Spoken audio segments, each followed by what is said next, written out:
syukur Tuhan atas kebaikan Tuhan dalam kehidupan kami. Setiap kami Tuhan, Engkau pasti memberkati setiap kami Tuhan Yesus. Berikan kami hati seorang hamba, telinga seorang murid, dan Engkau memberkati setiap kami yang ada di tempat ini untuk mendengarkan sebagai dosa firman Tuhan. Mengucap syukur dalam nama Tuhan Yesus Kristus. Haleluya. Amin. Baik Bapak Ibu jemaat Tuhan, judul sharing saya pada malam hari ini tentang setia, tetap setia dalam pencobaan. Mari kita buka Alkitab kita dalam Yakobus 1 ayat 2 sampai 4.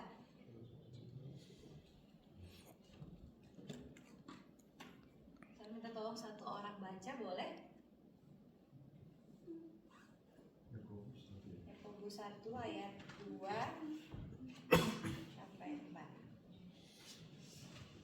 Yakobus 1 ayat 2. Iman dan hikmat, saudara-saudaraku, anggaplah sebagai suatu kebahagiaan apabila kamu jatuh ke dalam berbagai-bagai pencobaan. Sebab kamu tahu bahwa ujian terhadap imanmu itu menghasilkan ketekunan, dan biarlah ketekunan itu memperoleh buah yang matang, supaya kamu menjadi sempurna dan utuh dan tak kekurangan suatu apapun. Amin, puji Tuhan. Bapak Ibu jemaat Tuhan, biasanya kalau manusia jatuh dalam pencobaan atau pergumulan, biasanya apa yang spontan yang keluar dari mulut kita, Bapak Ibu? Biasa kalau kita menerima persoalan, pergumulan atau tantangan hidup, biasanya apa yang spontan keluar dari mulut kita? Komplain kan? Apalagi selain komplain? Nangis. Biasanya juga kita setiap manusia, kalau misalnya kita mendapat pergumulan, persoalan, masalah hidup, tantangan apapun itu, kita mau cepat-cepat keluar dari persoalan itu. Bukan begitu Bapak Ibu? Baik. Nah, dalam persoalan finansial kah itu, ekonomi, atau misalkan Bapak Ibu sakit, atau anaknya sakit mungkin, mamanya sakit, bapaknya sakit, pokoknya kita selalu mengeluh. Selalu kita mengeluh kalau misalkan kita menerima persoalan pergumulan dalam kehidupan kita. Nah, di sini saya senang sekali Bapak Ibu membaca Yakobus 1 ayat 2. Saya garis bawahi di sini, anggaplah sebagai suatu kebahagiaan apabila kamu jatuh ke dalam berbagai-bagai pencobaan.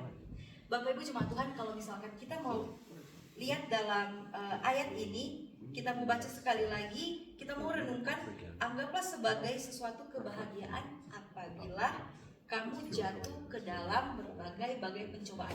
Menurut saya itu tidak mungkin Bapak Ibu. Sebagai manusia kita berpikir bahwa kayak, aduh, tidak mungkin kalau misalnya kita mendapat persoalan terus kita nggak mengeluh, itu nggak mungkin. Benar Bapak Ibu? Nah, mari kita lihat firman Tuhan. Apa yang dikatakan firman Tuhan ketika kita diuji atau dicobai? Kita buka di dalam Yakobus 1 ayat 12. Firman Tuhan memberikan judul pengujian dan pencobaan. Saya baca dalam nama Tuhan Yesus Kristus. Berbahagialah orang yang bertahan dalam pencobaan, sebab apabila ia sudah tahan uji, ia akan menerima mahkota kehidupan yang dijanjikan Allah kepada orang-orang yang mengasihi Dia. Sekali lagi saya baca, berbahagialah orang yang bertahan dalam pencobaan, sebab apabila ia sudah tahan uji, ia akan menerima mahkota kehidupan yang dijanjikan Allah kepada orang-orang yang mengasihi Dia. Bapak Ibu jemaat Tuhan, saya mau garis bawahi di sini, berbahagialah orang yang bertahan dalam pencobaan. Bapak Ibu, kita kalau mau bertahan dalam pencobaan, sebagai manusia kita tidak mampu Bapak Ibu. Tapi Tuhan menguatkan kita, apapun yang Tuhan berikan dalam kehidupan kita, melewati persoalan kita, berbagai tantangan hidup kita, saya yakin dan saya percaya masalah yang Tuhan berikan tidak melampaui batas kemampuan Bapak Ibu jemaat Tuhan. Amin. Pujian Tuhan. Dan saya mau memberikan 3 poin yang saya catat di sini. Yang pertama adalah pencobaan dalam ujian iman. Mengapa Tuhan mengizinkan manusia mengalami pencobaan, Bapak Ibu? Contoh dalam Alkitab, ada salah satu tokoh dalam Alkitab, yaitu Ayub, Bapak Ibu. Bapak Ibu sudah tahu kan Ayub, bagaimana kisahnya di dalam Alkitab, bagaimana dia dipuji oleh Tuhan dan mengalami pencobaan. Kita buka di dalam Ayub 1 ayat 11. Mari kita baca bersama-sama. Ayub 1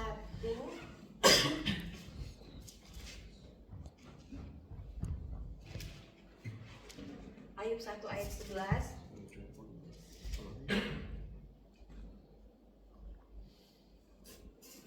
Satu, dua, tiga.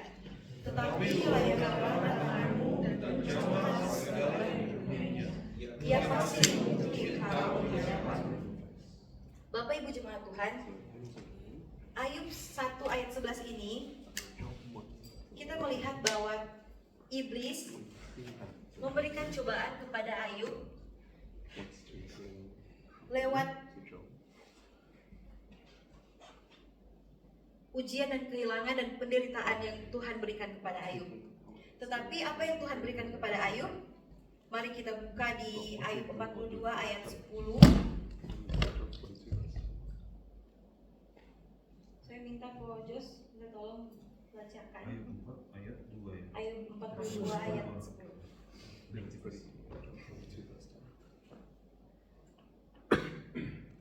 Ayub 42 ayat 10. Lalu Tuhan memulihkan keadaan Ayub setelah ia meminta doa untuk sahabat-sahabatnya, dan Tuhan memberikan kepada Ayub 2 kali lipat dari segala kepujaannya dahulu. Bapak Ibu jemaat Tuhan, Ayub di sini seperti yang Bapak Ibu ketahui, dia mengalami berbagai persoalan hidup, berbagai macam, pokoknya semuanya, hartanya, apapun yang ada padanya, Tuhan Yesus ambil, Bapak Ibu jemaat Tuhan. Tapi di sini Ayub dipakai oleh Tuhan dan dia digantikan oleh Tuhan berkat-berkat yang luar biasa di Ayub 42 ayat 10 ini. Dan saya rindu juga Bapak Ibu membaca Ayub 42 ayat 12. Kita buka bersama-sama Ayub 42 ayat 12. Tuhan memberkati Ayub dalam hidupnya yang selanjutnya lebih daripada dalam hidupnya yang dahulu. Tuhan memberkati Ayub dalam hidupnya yang selanjutnya lebih daripada dalam hidupnya yang dahulu. Ia mendapat 14.000 ekor kambing domba, 6.000 unta, 1.000 pasang lembu, dan 1.000 ekor keledai betina. Bapak Ibu jemaat Tuhan, kalau misalkan kita ada di dalam Tuhan, apapun yang menjadi masalah persoalan kita, apapun yang menjadi tantangan hidup kita, Tuhan akan menggantikan dengan yang lebih. Tuhan akan menggantikan dengan yang lebih dari apa yang Bapak Ibu jemaat Tuhan pikirkan. Kita mau baca lagi di ayat 13. Ia juga mendapat 7 orang anak laki-laki dan 3 orang anak perempuan. Dan kita baca juga di ayat 16. Sesudah itu Ayub masih hidup selama 140 tahun. Ia melihat anak-anak dan cucu-cucunya sampai ke keturunan keempat. Ayub pun meninggal ketika ia sudah tua dan lanjut umur.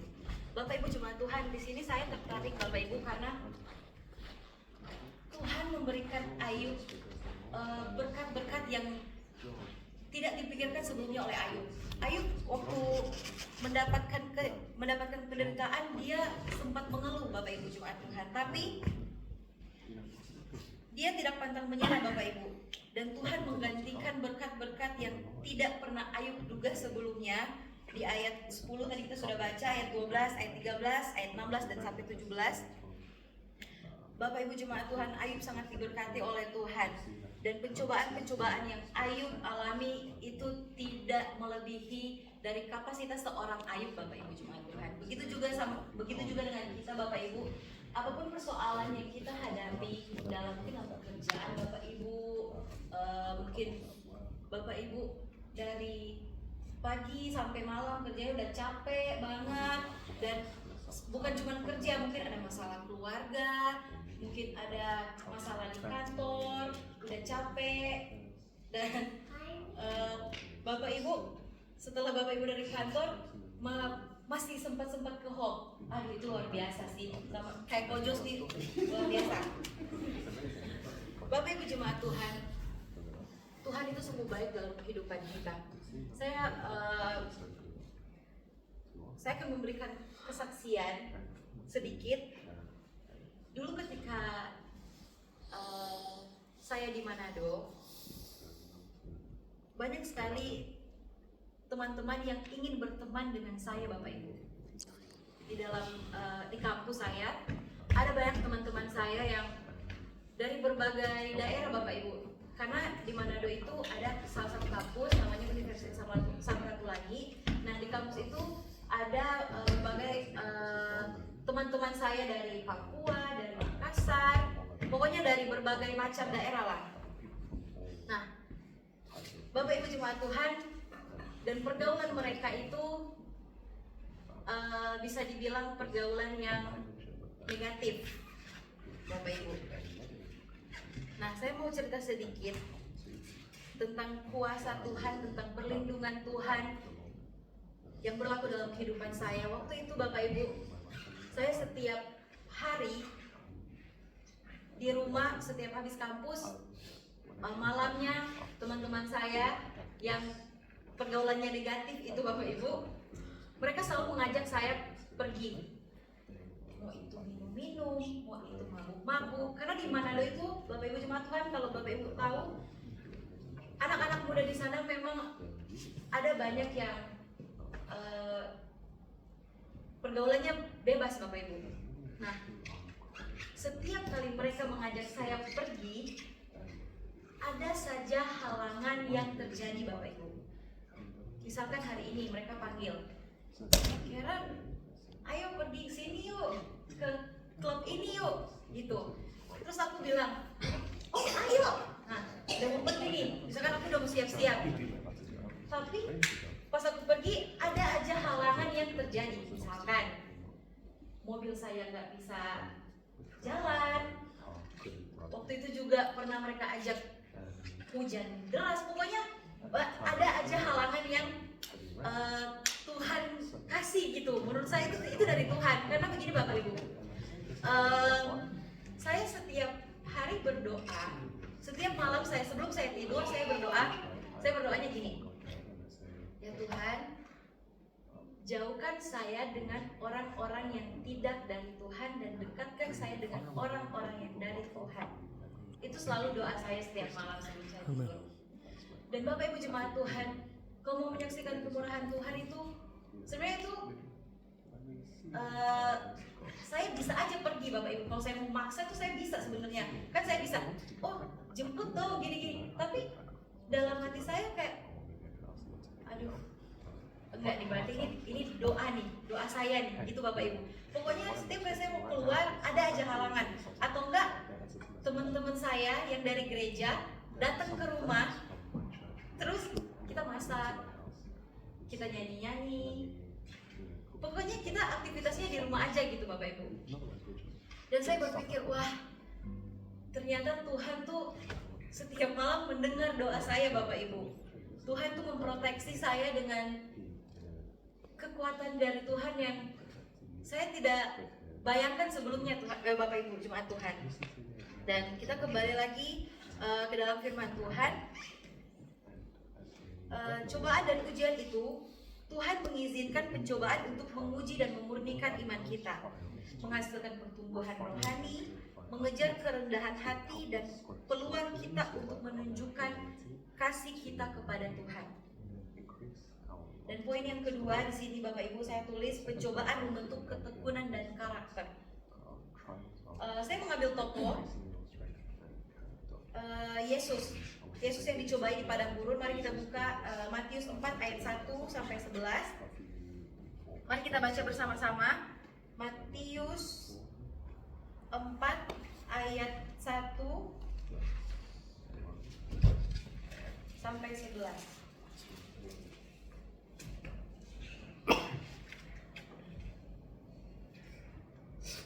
Mari kita baca bersama-sama. 1, 2, 3.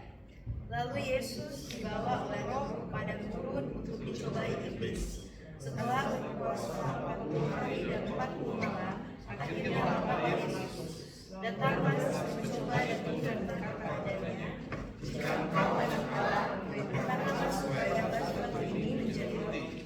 Jawab Yesus, "Ada tertulis, manusia hidup bukan dari roti saja, tetapi dari setiap firman yang keluar dari mulut Allah."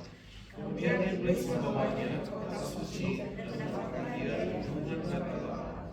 Lalu berkatalah kepadanya, "Jika engkau anak Allah, jatuhkanlah dirimu ke bawah, sebab ada tertulis, mengenai engkau ia akan memerintahkan malaikat-malaikatnya, dan mereka akan menahan engkau di atas kakinya, supaya kakimu jangan jatuh kepada batu."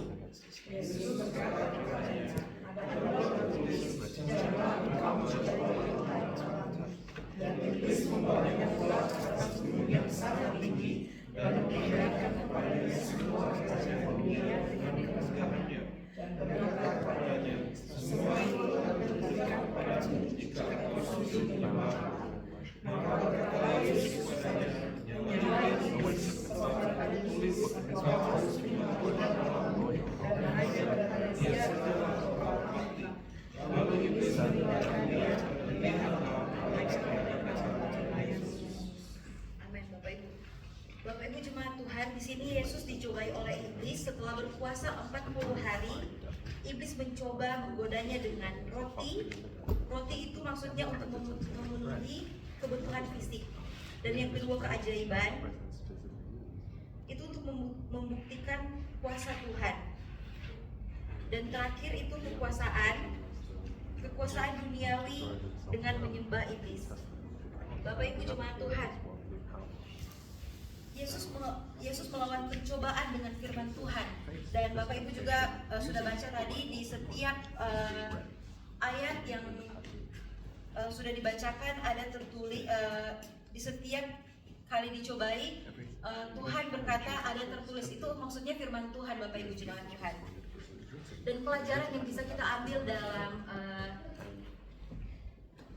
dalam pembacaan ini Bapak Ibu, hadapi pencobaan dengan kebenaran firman Tuhan dan keteguhan hati.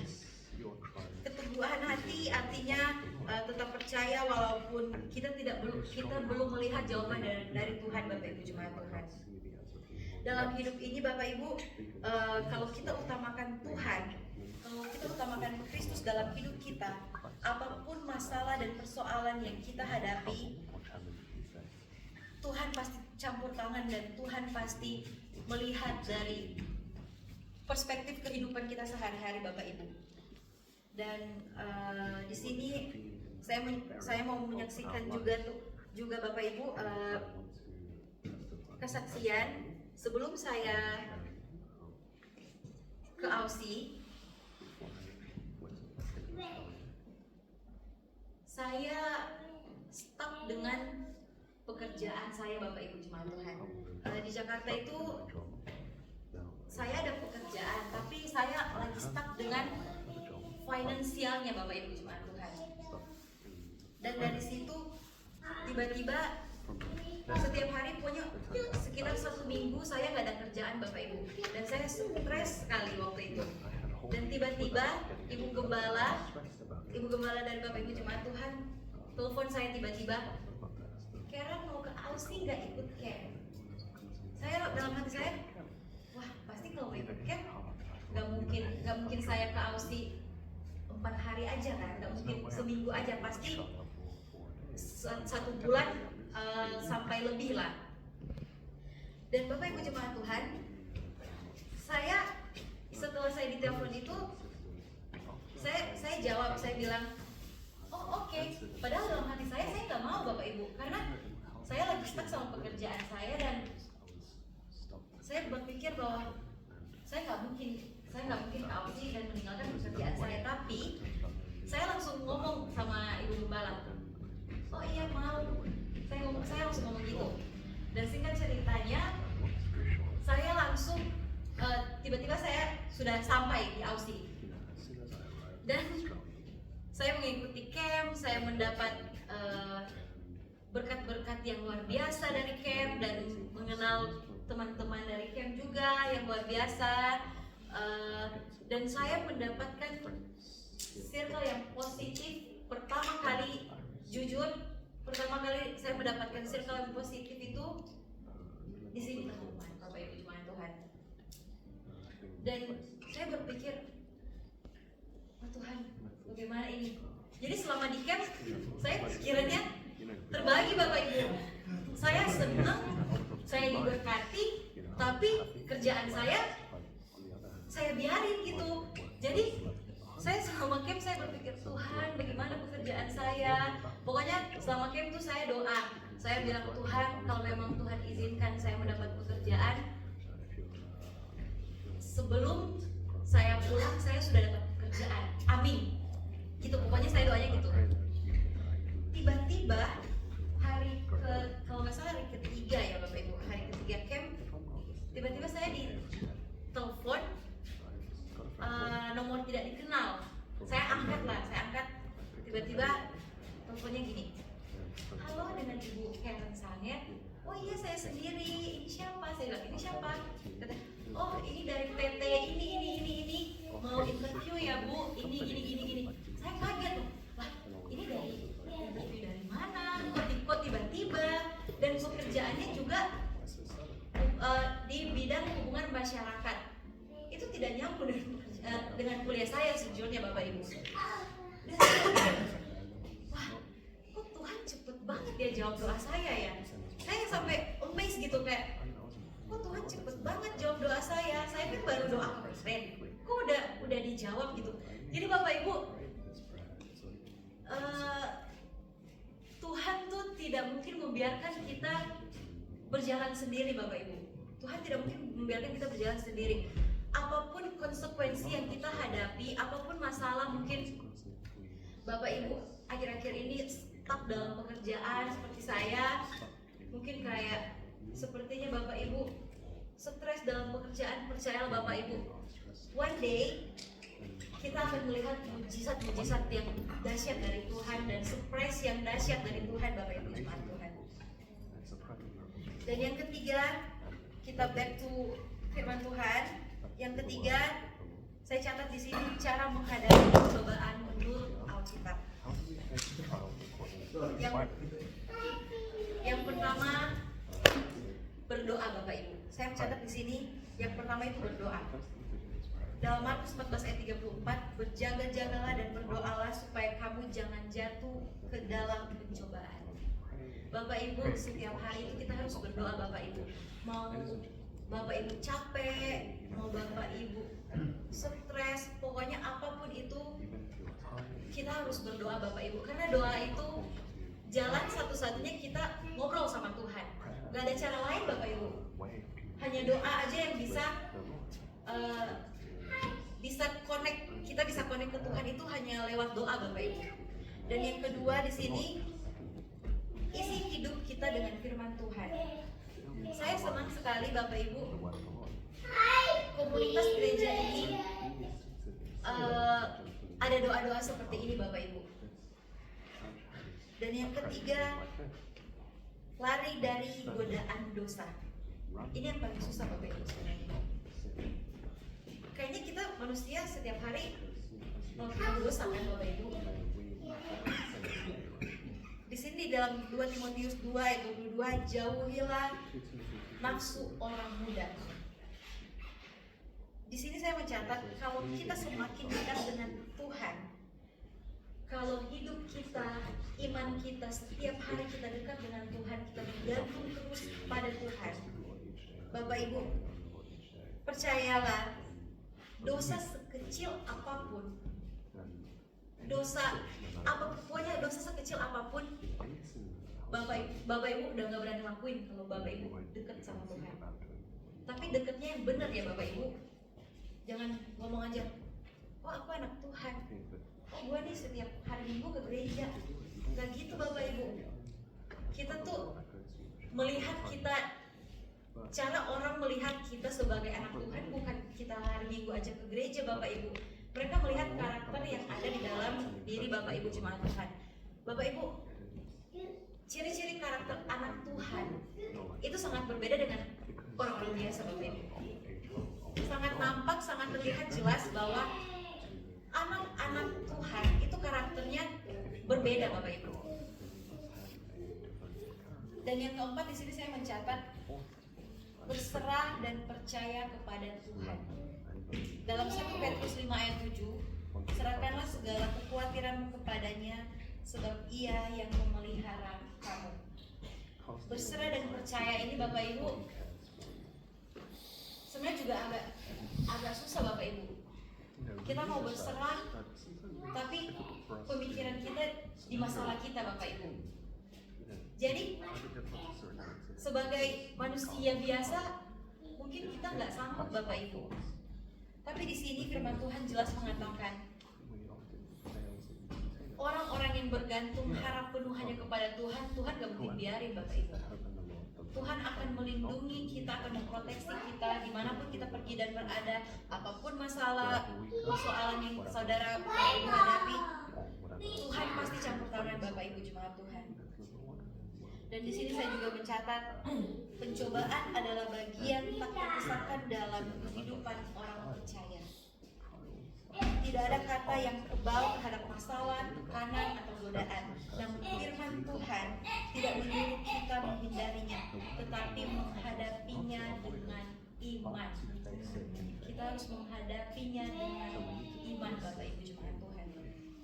Iman itu sama dengan kedewasaan rohani Bapak Ibu. Iman adalah kedewasaan rohani. Bapak Ibu jemaat Tuhan, saya mau mengakhiri firman Tuhan dengan apapun masalah persoalan yang saudara alami akhir-akhir ini tidak melampaui batas kemampuan kita anak-anak Tuhan. Karena Bapak Ibu jemaat Tuhan, dengan iman kita yang teguh, iman kita yang benar kepada Tuhan, pasti Tuhan gak akan biarin Bapak Ibu jemaat Tuhan berjalan sendiri. Bapak Ibu jemaat Tuhan, kita sebagai anak-anak Tuhan, mungkin kita kadang kita lalai, kadang kita nggak mengerti apa maksudnya Tuhan dalam kehidupan kita Bapak Ibu. Tapi percayalah Bapak Ibu jemaat Tuhan bahwa apapun yang Tuhan kerjakan dalam kehidupan Bapak Ibu sehari-hari akhir-akhir ini, percayalah Bapak Ibu bahwa Tuhan itu dahsyat, Tuhan itu luar biasa, Tuhan itu ajaib, Tuhan mampu melakukan segala sesuatu menjadi indah di pemandangan mata Tuhan. Amin Bapak Ibu jemaat Tuhan. Masih semangat melayani, ini rata-rata pelayan Tuhan ya. Masih semangat melayani Tuhan Bapak Ibu ya. Baik, saya akhiri firman Tuhan, tapi sebelum saya akhiri saya mau nyanyi satu lagu dulu boleh? Mari kita angkat satu pujian arti kehadiran.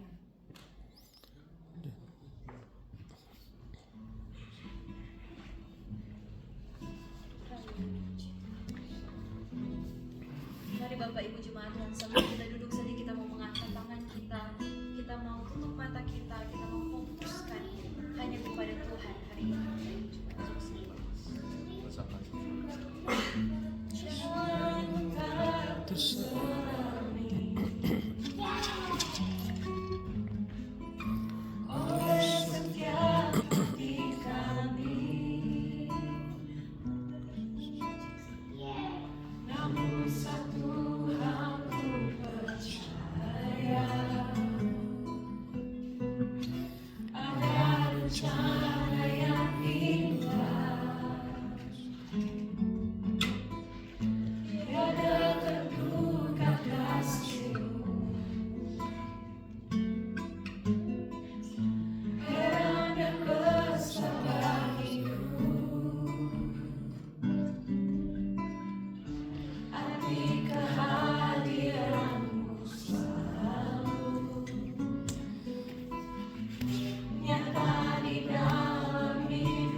ke